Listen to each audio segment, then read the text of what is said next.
In the Loco-Foco, or Equal Rights Movement's first year, Tammany Hall and its press organs seemed almost happy that the anti-monopoly radicals that had plagued their party for so long were now gone.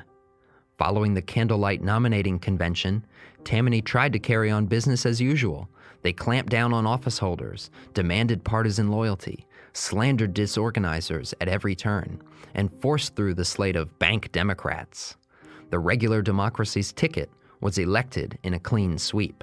And for a brief moment, Tammany thought they had it all locked up. They thought they had successfully extinguished that Loco-Foco flame.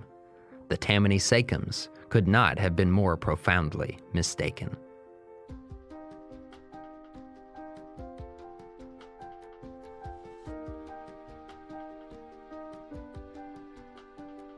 Welcome to Liberty Chronicles, a project of libertarianism.org. I'm Anthony Comegna.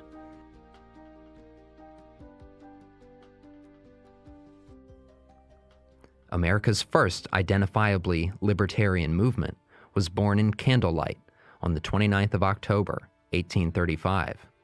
That night, radicals in the party stormed the nominating convention and tried to stage a coup. The radicals had openly defied the Democratic Party's standard operations, and the next day, almost every press in town trashed the defectors. Writing about 7 years later, party historian Fitzwilliam Byrdsall was still raw about the level of hate heaped on his comrades. It was enough to make some men waver and break, while others insisted on doubling down. The History of the Loco-Foco, or Equal Rights Party, by Fitzwilliam Byrdsall, New York, 1842. The morning of the 30th of October, 1835, was a joyous one to the readers of the Whig press in the city. Descriptions, both grave and ridiculous, were given of the scene of the previous evening in Tammany Hall, and great were the exultations over the divisions in the ranks of the democracy. The Courier and Inquirer took the lead in this labor of love, and bedubbed the anti-monopolists with the name of Loco-Focos. But the Whig press, true to its natural dislike of real democracy, took sides with the monopolists, at least so far as to abuse the friends of equal rights without stint or conscience. On the other side, the New York Times, the cherished organ of the oldest and wisest of the monopoly democracy, lifts up its voice in mingled tones of shame, chagrin, and denunciation. Thenceforward, it soured its fountains of wrath, of bile and bitterness, for it undertook the Herculean task of castigating the whole of the equal rights democracy. That the reader may be enabled to form some idea of the glorious feats of this protege of the 36 Fathers, its epithets are extracted, leaving the imagination to supply the context, which was equally classic, moral, and instructive. Disorganizers, intruders, revolters, agrarians, working men's faction, rowdies, odds and ends of extinct party, 11th-hour Democrats, sweepings and remnants of all recent factions, renegade anti-Masons, pests of party, bad factionists, Fanny Wright men, noisy brawlers, political nuisances, Loco-Foco party, carbonari, infidels, pledge spouters, resolution mongers, small fry of small politicians, small lights, fireflies of faction, unclean birds, jack-o'-lanterns who shine in an unhealthy atmosphere, noisy, discontented politicians, scum of politics, knaves, political cheats and swindlers, the Guy Fawkes of politics. Such was the language of the organ of the aristocracy of the democracy. In fact, such contemptuous terms can only proceed from the sentiment of aristocracy. He who cherishes the principle of equality has no ideas to generate such terms of contempt for his fellow men. Meanwhile, the leaders of the monopoly democracy went energetically to work, as there was no time to spare, and the discipline of the party organization was at once enforced. How the Democratic-Republican Party can suffer to nestle within its very midst a secret political society, a nursery of office-seekers to dictate upon any matter of importance, or declare who are or who are not the proper candidates of the party, is truly astonishing. With Tammany bearing down on the renegade faction and their rump nominees, many of the original Loco-Foco conspirators slunk back to the Democrats. Regardless, the Locos managed 16% of the vote for Congress. They clearly held the balance of power. This boosted the case for those who wanted to establish a new party, formalizing their conflict with Tammany. They decided to await the December 1835 Democratic General Committee elections to see what Tammany would do. The elections came. A majority of monopoly Democrats were elected. Separation was imminent. On the 11th and 20th of January 1836, the Equal Rights Democrats renounced all connections with Tammany and passed resolutions calling for ward meetings and delegate elections to a county convention. Delegates assembled on the 9th of February in the 8th Ward. Moses Jacques served as president and wrote the Declaration of Principles.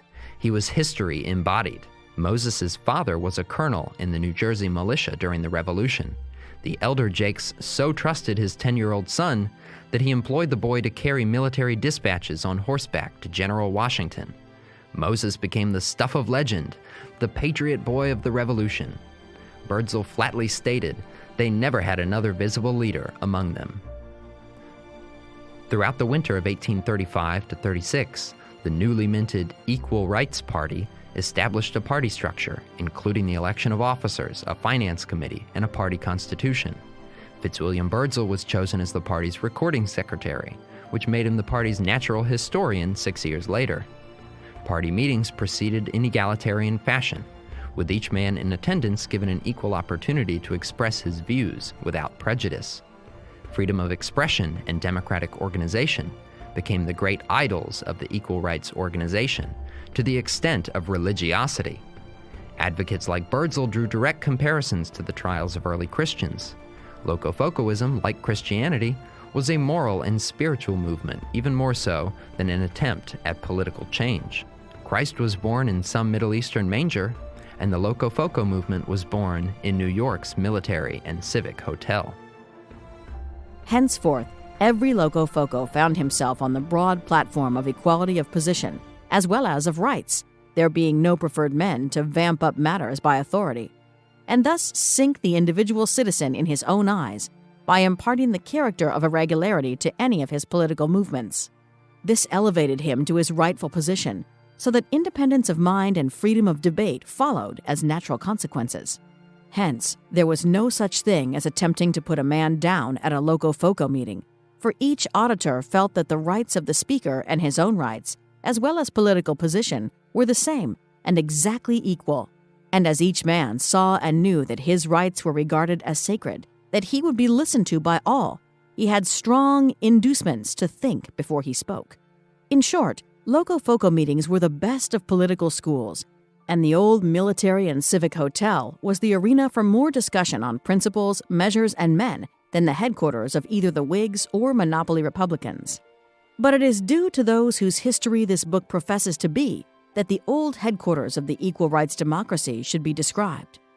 The Military and Civic Hotel, formerly located on the southwest corner of Bowery and Broome Street, was a frame building of the olden time, not quite 2 stories high, and it appeared to have a friendly leaning towards the adjoining house, probably of a long standing. When you enter the door, you would see that the hotel was one of the most unostentatious of hotels in the world, for there was not the least appearance of aristocracy in the equipments of the bar, the unassuming landlord, or the guests to whom his services were devoted. But if you were desirous of seeing the temple of Loco-Focoism and would go up the stairs, you would, by ascending some 6 or 8 steps, find yourself at the door of the sacred room. 2 or 4 candles were wont to be stuck up round the room in tins attached to the walls, and, in the early days of the Loco-Foco party, 2 candles graced the table until they were superseded by an embrowned lamp suspended from the ceiling, which sent up its column of rich smoke as if to indicate the aspiring fortunes of the Loco-Focos.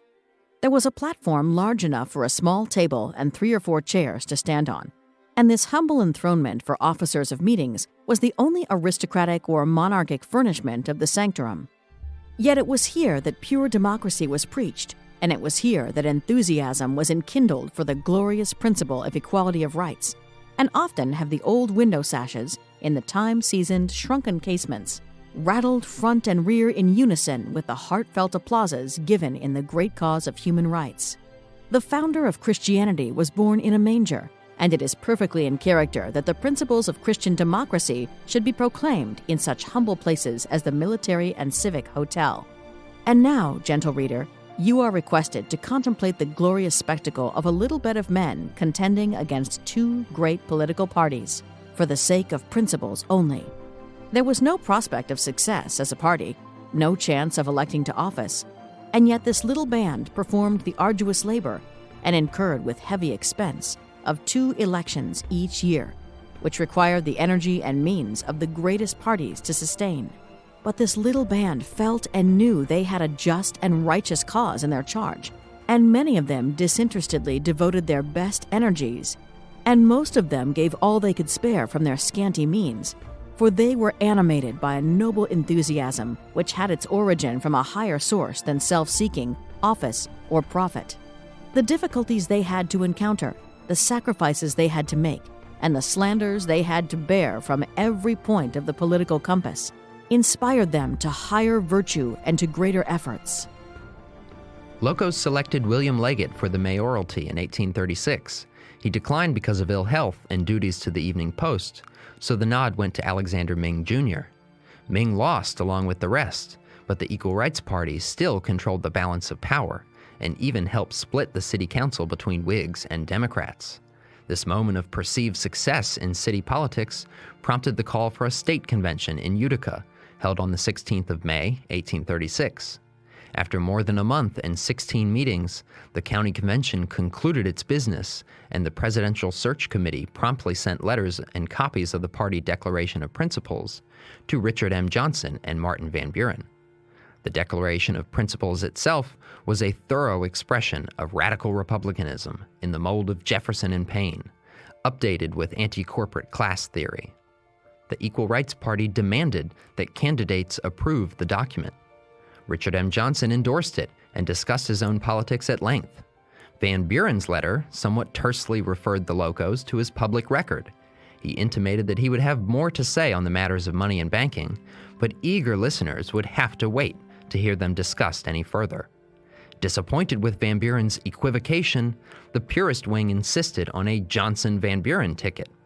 Ultimately, the party decided to nominate no one for either office and left each member to vote his conscience.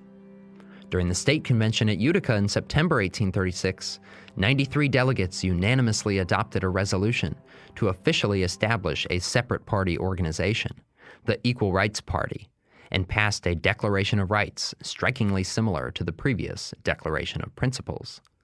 Isaac S. Smith of Erie County was selected the gubernatorial candidate, and Robert Townsend Jr. was chosen to run for lieutenant governor. Smith was an intelligent and respectable man raised by antinomian Quakers. His community ostracized him after he once refused to say grace at a boarding home. Robert Townsend's birth and class also shaped much of the man. He was the product of an anonymous state senator and a prostitute, born out of wedlock. The father deceived the mother and stuck her with single motherhood. The world treated Townsend much worse for being a bastard than it treated his father for actually being horrible. Class, status, caste. These were the things that protected the father, encouraged his bad behavior, and kept people like the illegitimate son or the outcast mother from causing any problems. He used the pain accrued through a lifetime of ostracism to fuel his passionate politics and activism. Robert Townsend Jr. persevered and made a way for himself through apprenticeship. His testimony and tribulations brought the audience to tears, but he declined the nomination, and Moses Jacques became the candidate for lieutenant governor. The Utica Convention lasted for 3 days, and Fitzwilliam Byrdsall claimed that a body of more intelligent men rarely, if ever, met. The atmosphere of the courthouse rippled with a hopeful reformist spirit. 2 months later, though, and the general election bore mixed fruits. The Locos held the balance of power for sure, but the only candidates they elected were jointly nominated by either Democrats or Whigs. Edward Curtis was elected to Congress through Loco-Foco and Whig votes, but after arriving in Washington, he quickly endorsed a new national bank. He was re-elected in 1838 and 1840, by fair means or foul, Byrdsall tells us. Ogden Hoffman also voted like a genuine Whig in Congress. Frederick Talmadge was elected state senator and also settled in comfortably with the Whigs. Eli Moore and C.C. Camberling were truest to the Declaration of Principles.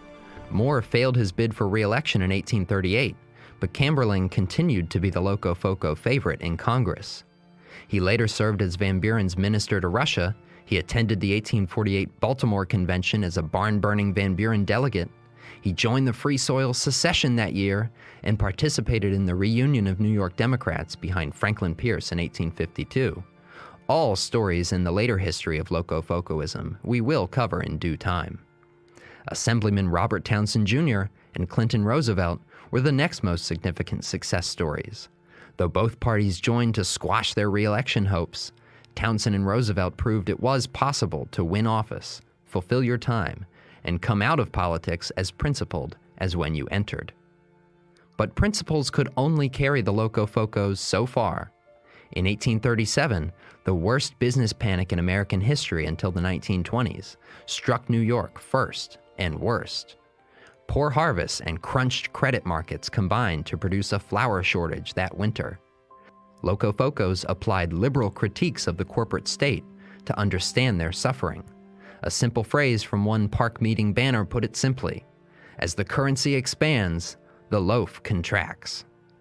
The Loco-Foco party turned to the streets, raising great park meetings and town hall political conventions. Despite the intensely cold and extremely windy weather, a dense multitude of many thousands gathered to hear speeches and resolutions drafted by Alexander Ming Jr., which began in revolutionary tenor. Preamble. When in the course of human events it becomes necessary for the many to declare hostility against the rapacity of the few, who willfully impoverish and oppress them, a decent respect for the opinions of mankind demands that those grievances should be recited which impel the great body of the people to speak the sentiments and energetic language dictated by the first law of nature, self-preservation. Whereas, then, it is self-evident that with the sufficiency of provisions and the necessaries of life in our country, we are nevertheless at this period in the midst of famine and threatened with a continuance of the same. Every article of necessity, breadstuffs, flesh meats, fuel and house rents, are at exorbitant rates, and an increase is demanded beyond the means of the working and useful classes of the community. Conspiracies, combinations, and speculations have been fostered until an unnatural state of things exists, jeopardizing human life itself, the liberties, independence, and happiness of the people. But before remedies can be devised for evils which afflict the body politic, the root from which those evils emanate must be laid bare. The voice of the people emphatically declares, and facts demonstrate, that our monstrous banking system is the prime original cause of the present state of things. Banks have fostered extravagant speculations in real estate, and consequently the enormous increase of rents. Their extraordinary issues and accommodations have enabled forestallers to buy up and hoard up all the provisions in the land, and consequently to extort any price their horrible avarice demands. The meeting resolutions separated the classes based on access to state power. In the oppressor class were members of government and the private entities which benefited from their influence over the state apparatus. The other class included those oppressed by the state in virtually any and every way, the great mass of the people.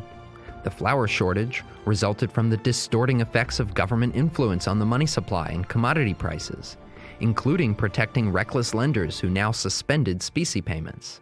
The resolutions concluded with a call for the people's veto of suspension privileges. They petitioned the legislature to relieve them of what the resolutions called that curse of modern times and modern legislation, the paper money system.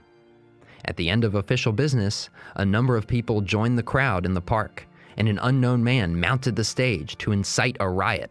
Presiding officer Moses Jacques apparently interposed himself and removed the man from the stage, but not before about 1,000 people separated from the crowd to destroy Eli Hart's retail outlet, including the theft of 500 barrels of flour and 1,000 bushels of wheat. Police eventually arrested 53 rioters, none of whom were identified as Loco-Focos. The party presses cast about for an enemy to persecute. Ming was the only one that could be got at, Byrdsall stated, and he was immediately replaced in his post at the collectorship of the Port of New York. Conservatives contended that Loco-Focos still bore the burden of the flour riots for having dared to call the meeting in the first place, The panic and the flower riots did not kill Loco-Focoism. Far from it. But they did signal impending doom for a separate equal rights party.